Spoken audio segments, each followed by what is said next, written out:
বৃষ্টির রেশ কমলেও উদ্বেগের পারদ রয়ে গেছে। লাগাতার বৃষ্টির ফলে ডিভিসি জল ছাড়ায় প্লাবন পরিস্থিতির আশঙ্কা সৃষ্টি হচ্ছে। বৃহস্পতিবার থেকে দক্ষিণবঙ্গের পাশাপাশি ঝাড়খণ্ডে প্রবল বৃষ্টির জেরে জলস্তর বেড়েছে একাধিক নদীতে। দামোদর নদেও বেড়েছে জল। জলের চাপ কমাতে ডিভিসির তরফ থেকে ঝাড়খণ্ডের পাঞ্চেত এবং মাইথন জলাধার থেকে দফায় দফায় জল ছাড়া হচ্ছে। এখনো পর্যন্ত পাঞ্চেত জলাধার থেকে 1,14,000 কিউসেক হারে জল ছাড়া হচ্ছে। মাইথন জলাধার থেকে 6,000 কিউসেক হারে জল ছাড়া হচ্ছে। সেই জল দুর্গাপুর ব্যারেজে আসতেই সেচ দপ্তর দুর্গাপুর ব্যারেজ থেকে দফায় দফায় জল ছাড়ছে। রবিবার সকাল থেকে প্রায় 93,000 কিউসেক হারে ছাড়া হচ্ছে জল। এই জল ছাড়ার ফলে হাওড়া, হুগলি, পূর্ব বর্ধমান, বাঁকুড়া এবং পশ্চিম বর্ধমানের কাঁকসার বেশ কিছু অংশে প্লাবনের আশঙ্কা দেখা দিয়েছে। রাজ্যের মুখ্যমন্ত্রী মমতা বন্দ্যোপাধ্যায় আশঙ্কা প্রকাশ করে বলেন, 1 লাখ কিউসেক জল ছাড়ার সিদ্ধান্ত নিয়েছে ডিভিসি।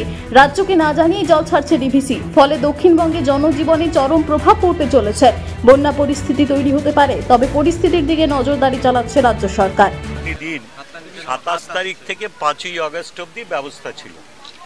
1 তারিখ রাত্রে আকাশের পরিস্থিতি এবং যে ধরনের বৃষ্টিপাত তখনই শুরু হচ্ছিল, তখনই আমরা পশ্চিমবঙ্গের সরকারের সেচ দপ্তরের মারফত ডিভিসিকে জানিয়ে দিই যে আপাতত জল ছাড়ার প্রয়োজন নেই।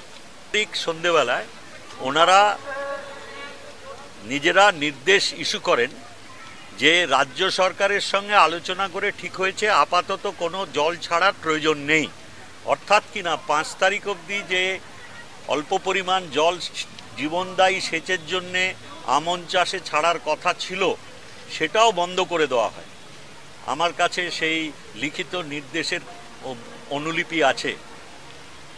তারপরে 2 তারিখে দেখা গেল যে ওনারা যে জল ছাড়ছেন এবং প্রবল বৃষ্টির সঙ্গে তা মিলে বিভিন্ন চাষের ক্ষেত্র বটেই অনেক শহর এবং শহরতলি জলমগ্ন হয়ে পড়েছে।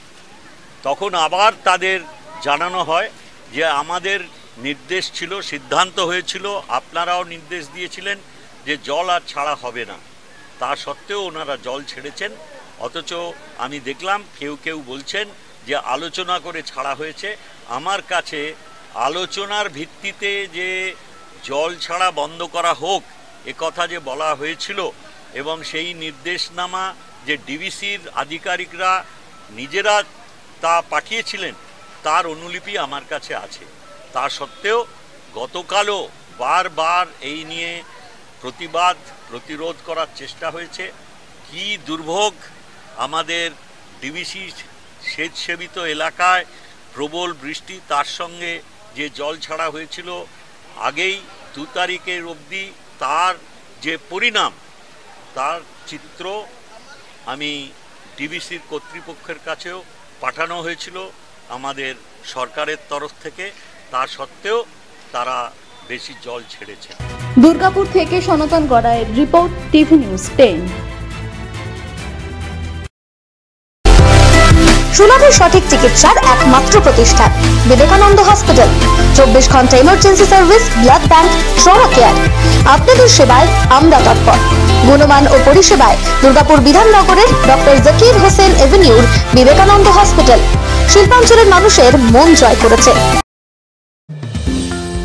অত্যাধুনিক ডিজাইনের রুচিসম্মত গৃহসজ্জার উপকরণ মানে দুর্গাপুরের কল্পনা স্টিল এন্ড মার্বেলস ও কল্পনা ফার্নিচার। ঘর সাজানোর, চোখ ধাঁধানোর রকমারি আইটেমের মধ্যে আপনি বেছে নিন শুধু সেরার সেরাটি। এখানে আপনি পাবেন বিশ্বমানের সমস্ত ধরনের টাইলস ও furniture, RAK ceramics, Berger paints, Hindware, Nitco, Somany সহ বিভিন্ন বহুজাতিক সংস্থার তৈরি এক্সক্লুসিভ কালেকশন। পাশাপাশি আপনার জন্য কল্পনা ফার্নিচার নিয়ে এসেছে পুচিনা, কার্লন, ইউরেকা ফোকস সহ বিভিন্ন বহুজাতিক সংস্থার আধুনিক মানের আসবাব সামগ্রী। কল্পনা স্টিল এন্ড মার্বেলস ও কল্পনা ফার্নিচারের এক্সক্লুসিভ শোরুম। আমাদের ঠিকানা মুচিপাড়া মার্কেট, দুর্গাপুর 12।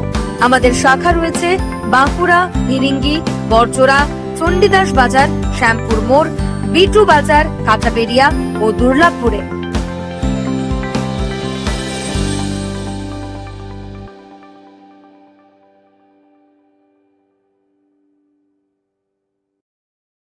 সবার আগে খবরের আপডেট পাওয়ার জন্য সাবস্ক্রাইব করুন আমাদের ইউটিউব চ্যানেল এবং ক্লিক করুন বেল নোটিফিকেশন আইকনে।